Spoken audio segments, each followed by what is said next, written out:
Chapitre 22. On resta 3 ans sans qu'il y eût guerre entre la Syrie et Israël. La 3e année, Josaphat, roi de Juda, descendit auprès du roi d'Israël. Le roi d'Israël dit à ses serviteurs, « Savez-vous que Ramoth en Gala est à nous? Et nous ne nous inquiétons pas de la reprendre des mains du roi de Syrie. » Et il dit à Josaphat, « Veux-tu venir avec moi attaquer Ramoth en Gala ?» Josaphat répondit au roi d'Israël, « Nous irons, moi comme toi, mon peuple comme ton peuple, mes chevaux comme tes chevaux. » Puis Josaphat dit au roi d'Israël, « Consulte maintenant, je te prie, la parole de l'Éternel. » Le roi d'Israël assembla les prophètes, au nombre d'environ 400, et leur dit, « Irai-je attaquer Ramoth en Gala, ou dois-je y renoncer? » Et ils répondirent, « Monte, et le Seigneur la livrera entre les mains du roi. » Mais Josaphat dit, « N'y a-t-il plus ici aucun prophète de l'Éternel, par qui nous puissions le consulter? » Le roi d'Israël répondit à Josaphat, « Il y a encore un homme par qui l'on pourrait consulter l'Éternel, mais je le hais, car il ne me prophétise rien de bon, il ne prophétise que du mal, c'est Michée, fils de Jimla. » Et Josaphat dit que le roi ne parle pas ainsi.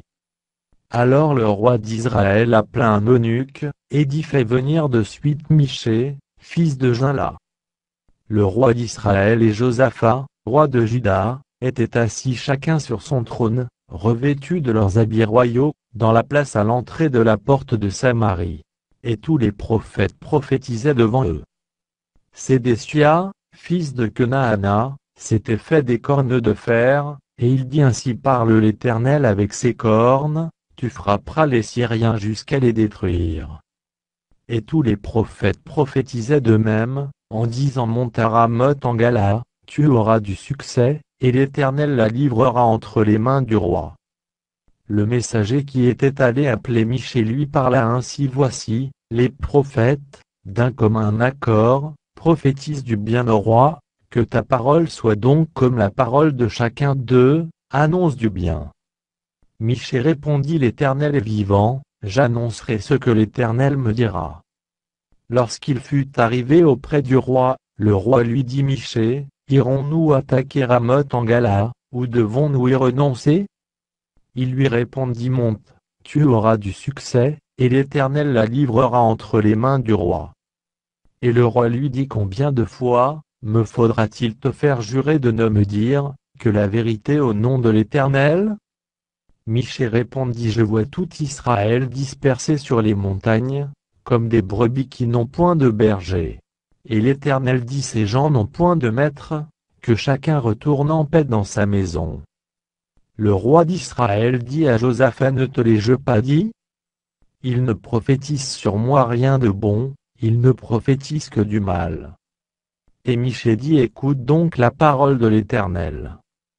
J'ai vu l'Éternel assis sur son trône, et toute l'armée des cieux se tenant auprès de lui, à sa droite et à sa gauche. Et l'Éternel dit, qui séduira Achab, pour qu'il monte à Ramoth en Gala et qu'il y périsse? » Ils répondirent l'un d'une manière, l'autre d'une autre. Et un esprit vint se présenter devant l'Éternel, et dit, « Moi, je le séduirai. » L'Éternel lui dit, « Comment? » « Je sortirai, répondit-il, et je serai un esprit de mensonge dans la bouche de tous ces prophètes.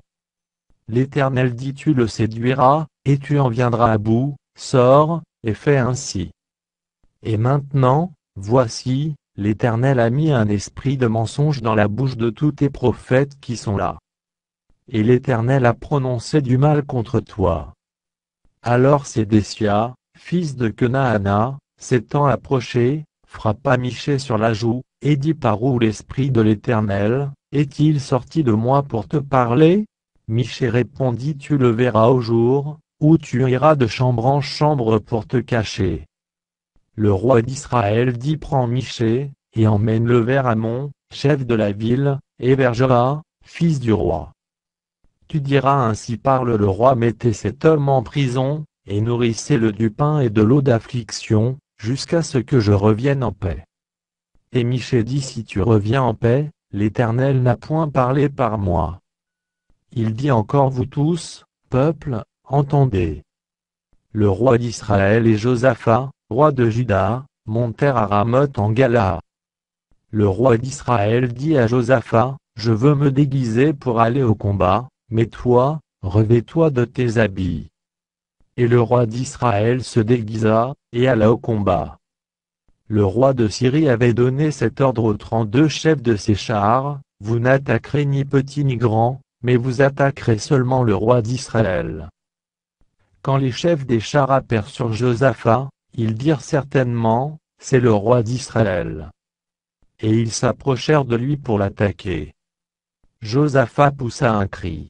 Les chefs des chars, voyant que ce n'était pas le roi d'Israël, s'éloignèrent de lui.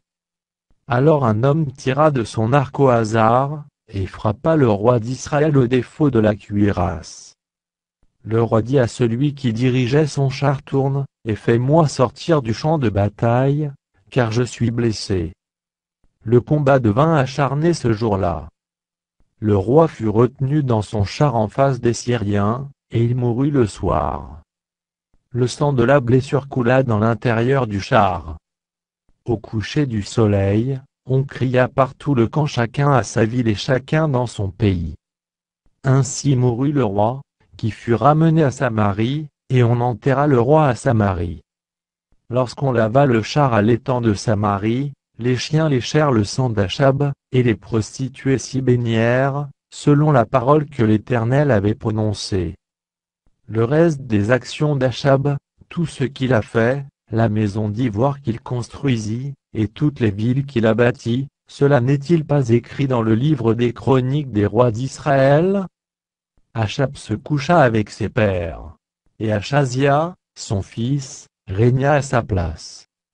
Josaphat, fils d'Asa, régna sur Juda, la 4e année d'Achab, roi d'Israël. Josaphat avait 35 ans lorsqu'il devint roi, et il régna 25 ans à Jérusalem. Sa mère s'appelait Azuba, fille de Shilchi. Il marchait dans toute la voie d'Asa, son père, et ne s'en détourna point, faisant ce qui est droit aux yeux de l'Éternel. Seulement, les hauts lieux ne disparurent point, le peuple offrait encore des sacrifices et des parfums sur les hauts lieux. Josaphat fut en paix avec le roi d'Israël. Le reste des actions de Josaphat, ses exploits et ses guerres, cela n'est-il pas écrit dans le livre des chroniques des rois de Juda? Il ôta du pays le reste des prostituées, qui s'y trouvaient encore depuis le temps d'Asa, son père. Il n'y avait point de roi en Édom, c'était un intendant qui gouvernait. Josaphat construisit des navires de Tarsis pour aller à Ophir chercher de l'or, mais il n'y alla point, parce que les navires se brisèrent à Etzion-Gébé. Alors Achazia, fils d'Achab, dit à Josaphat, veux-tu que mes serviteurs aillent avec les tiens sur des navires? Et Josaphat ne voulut pas. Josaphat se coucha avec ses pères, et il fut enterré avec ses pères dans la ville de David, son père. Et Joram, son fils, régna à sa place. Achazia, fils d'Achab, régna sur Israël à Samarie, la 17e année de Josaphat, roi de Juda. Il régna 2 ans sur Israël. Il fit ce qui est mal aux yeux de l'Éternel, et il marchait dans la voie de son père et dans la voie de sa mère, et dans la voie de Jéroboam, fils de Nebat, qui avait fait pécher Israël. Il servit Baal et se prosterna devant lui, et il irrita l'Éternel, le Dieu d'Israël, comme avait fait son père.